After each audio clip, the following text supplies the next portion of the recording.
Tonight on 2020. If you were a Scientologist, usually when you leave something, you are one of the relative few that hold the answers. You don't have an organization attacking you, that all humankind depend upon. Following you. You mean something like this?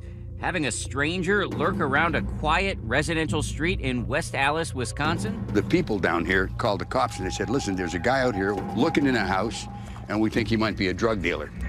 The police are called in only to make an eye-popping discovery. The mystery man's rented SUV looks like an arsenal on wheels, loaded with handguns, rifles, ammo, a stun gun, a high-zoom camera, and a satellite computer. That sounds like this guy's going to war. It sounds like he's a hitman, doesn't it? That man, Dwayne Powell, swears he's not a hitman. Instead, he says he's a $10,000 a week private eye with a very famous client. The company I work for is huge. So why are they spying on this 80-year-old man who plays the horn for a living? What kind of super dark secret world is this you get yourself involved in? I have never met a more competent, a more intelligent, a more tolerant, a more compassionate being. A story that affects every Scientologist. Scientology. Powell says the church is his client, and his target, the estranged father of David Miscavige, the church's all-powerful, wildly controversial leader. When somebody enrolls, consider he's joined for the duration.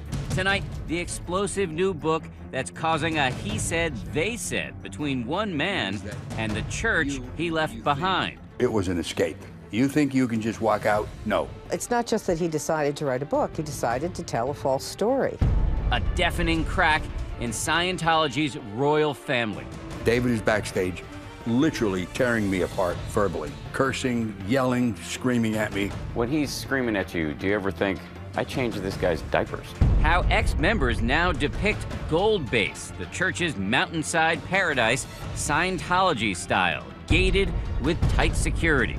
They say your mail is checked, that your phone calls are monitored. Is any of this true? Well, some of that is true, but that doesn't make it a prison. Tonight, the story the church doesn't want you to hear. I raised him, and to come to this, what the hell is this? This is nuts. A father's story. Good evening, I'm Elizabeth Vargas. And I'm David Muir. Right here tonight, the ABC News exclusive. As a father now faces off against his very own son. And not just any son, but the powerful leader of the Church of Scientology, David Miscavige. Revered by some, reviled by others. And now the subject of a blockbuster new book titled Ruthless, which comes out next Tuesday. The publishers tell us that lawyers from the church asked them not to release it. So what's in it that has the church on high alert? Dan Harris finds out. You have written a whole book about your son, and you've called the book Ruthless. Yeah. It's a pretty damning charge to level against your own child. He wasn't always that way. When he was a kid, I am telling you, he was a lovable kid.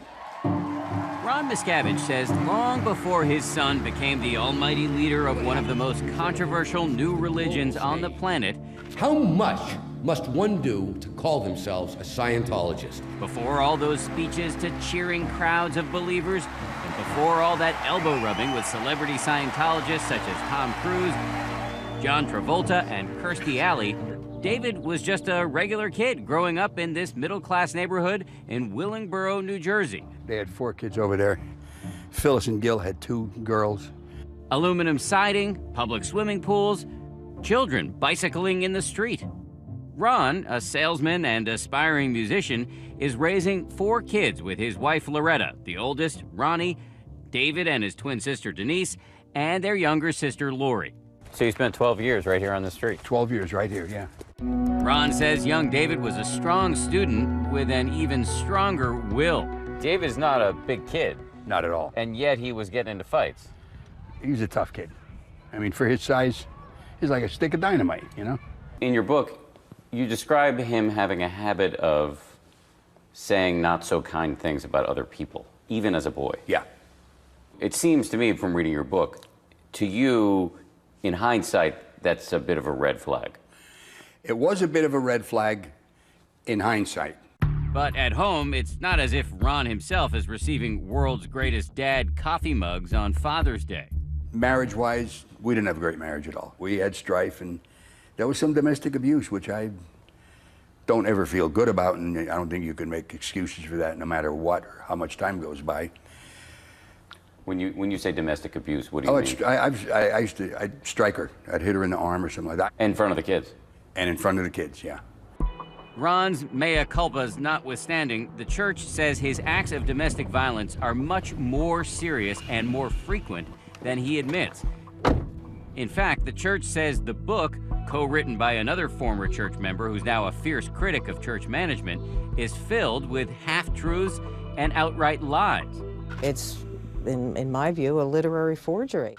The church rarely grants on-camera interviews, but it's taking Ron's book so seriously that it dispatched attorney Monique Yingling to discredit the author. What has David Miscavige's response been to this book? Well, I think he's, on a personal level, I think he's probably very, very sad that his father would do this. There seems to be no explanation except that his father is trying to make a buck off of his name. This unusual family history and subsequent family feud was set in motion in 1968 when Ron first hears the word Scientology at a business meeting. What was it about the word Scientology that got you so interested? I don't know, but it did. All I heard was Scientology, and I thought, what is that? Ron soon learns that Scientology is a new religion founded by the science fiction writer L. Ron Hubbard. There are certain evils in society which definitely should cease, and we are taking some responsibility for them. So I went to a place where there was a guy who was teaching Scientology. He would do drills to teach you better communication. So it was useful for you, I would imagine, as a salesman, yeah, and also as a guy who was in a marriage that had a lot of arguments involved. Yeah. And he says Scientology works wonders for him. Soon he starts paying for one of the central practices of the faith, a sort of counseling called auditing that uses a Scientology device called an e-meter. Look, I didn't know what I was looking for. I knew I was looking for something. And when I got in Scientology, I felt that I found what I was looking for, which did have a lot of answers to life. On a basic level. So many answers, so many life-changing benefits, Ron feels a duty as a parent to introduce his son David to Scientology as well. He hopes that somehow the auditing can help with his son's biggest problem, a nasty and recurring case of asthma. He would get severe attacks. These must have been terrifying episodes for you as a dad. That's putting it mildly. And so it comes to pass that in 1969, at the tender age of 9, David Miscavige has his first auditing session. About 45 minutes later, David walks out, smiling, bright. And in that moment, the future is born, a future of fame and power as David Miscavige rises to the highest levels of Scientology, and a future of turmoil and pain as his family life erupts into a civil war. So you think that was the key turning point in his whole life? I know it. Behold his mighty hand! Miracles, as commonly understood in the Judeo-Christian tradition, are not a big part of Scientology theology, a modern doctrine which draws not from ancient scripture, but instead from the mind of its founder, the science fiction writer L. Ron Hubbard. This is the critically panned movie version of Hubbard's novel, Battlefield Earth. It starred noted Scientologist John Travolta. Send some guards out and round them up.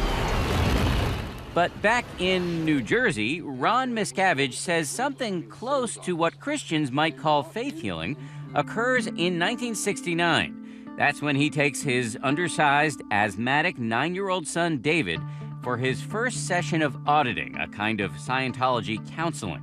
About 45 minutes later, David walks out, smiling, bright. That's what happened. He says, Dad, it's handled. So your view at the time was that his asthma was cured by Scientology? Let's put it this way, it mitigated it considerably. I think it was at that moment that he decided he's going to do something with this. So you think that was the key turning point in his whole life? I know it. I know it. According to Ron, this moment is a sort of conversion experience for the entire family. Now everybody starts studying Scientology, with David setting himself apart as something of a prodigy. What do you think he was getting out of it? Satisfaction that he was helping somebody. These are my compositions. By the year 1975, Ron's music career hits a high note. He even puts out this rather groovy album, while David's Scientology career is really taking off. He's now a young auditor, and he decides to join the church's priestly order, the Sea Organization, or Sea Org. The group's distinctive look, medals, gold ribbons, and dress whites were modeled in part on Hubbard's own time in the U.S. Navy. I want to go and help L. Ron Hubbard. And I thought to myself, hey, I'd be pretty proud of him. So I said, okay, I'll help you whatever I can. David heads to Scientology's spiritual headquarters in Clearwater, Florida, which involves signing a billion-year contract, meaning you agree to work for the Sea Org in your future lives. While in Clearwater, he meets Lois Riesdorf, who says she recruits David to join the Commodore's Messenger organization, L. Ron Hubbard's personal elite unit within the Sea Org. He was very, if I could say, gung-ho, had a lot of spark. When he was 16, he was a climber. He wanted to be at the top. And he gained a reputation of being really tough, like you didn't mess with him. Pretty soon, David finds himself in the orbit of the founder, L. Ron Hubbard, who has gone from writing science fiction to writing volumes of sacred Scientology texts. Teenage David moves west without his family, where Hubbard, sometimes known by his initials LRH, is building secret new bases and shooting Scientology training films. Dave ended up being a cameraman, but in the beginning, we used to call him the Kid, and LRH would call him the Kid. While Ron Miscavige is back east selling cookware and cutlery, what his son is doing during this period of time is a matter of intense dispute. The church is adamant that Hubbard decided early that David Miscavige would eventually succeed him. There never ever was any doubt whatsoever that Mr. Hubbard intended Mr. David Miscavige to be the leader of the religion after he had departed this life. That's not how Lois Riesdorf remembers it. She says Hubbard wanted the church to be run by a committee after he died, not one person. But Riesdorf says after Hubbard goes into seclusion in 1980, Miscavige's influence and power grow unchecked as he evolves from the Commodore's messenger into a gatekeeper. He started to get power and started to pull in people onto his side. And it ended up being like a coup, where you had half of the management took over and kicked out the other half. Riesdorf says she is part of that other half and that she's relieved of her executive duties.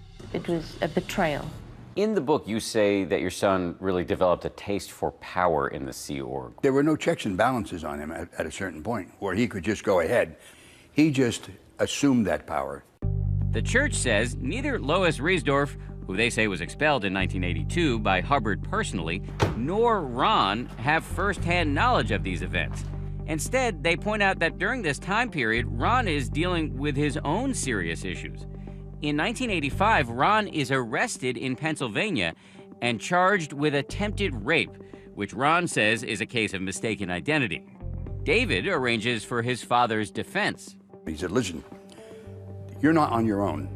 They're going to take on the whole Church of Scientology. The charges are dropped after a pretrial hearing. And after it's all over, Ron says he owes it to the church to join the Sea Org himself. I could have possibly been convicted of something that I didn't do and end up going to jail. I feel I have to help him. David told him that his father needed to turn his life around. Despite the fact that in a 2012 article in the Philadelphia Inquirer, the church called Ron the victim in this case, Scientology officials are now playing a different tune, accusing Ron of deliberately playing down the seriousness of the charges. The church has gone from calling Ron Miscavige a victim, in the words of the church, to now raising questions about whether he's whitewashing the whole thing. So the only thing that's changed between now and then that I'm aware of is that Ron decided to write a book. Well, it's not just that he decided to write a book. He decided to tell a false story. What is not in dispute is that in 1985, Ron moves to California, divorces his wife, and dons the uniform of the Sea Org. And Ron says shortly after coming aboard, he sees that his son has changed. And I saw him, I says, "Hey, Dave." And he turned to me and he looked at me like, "Who are you talking to?" No words were said, but that glance told me those days were over. I could never do that as a father to a son. In 1986, David Miscavige announces a seismic event for the church. L. Ron Hubbard has died.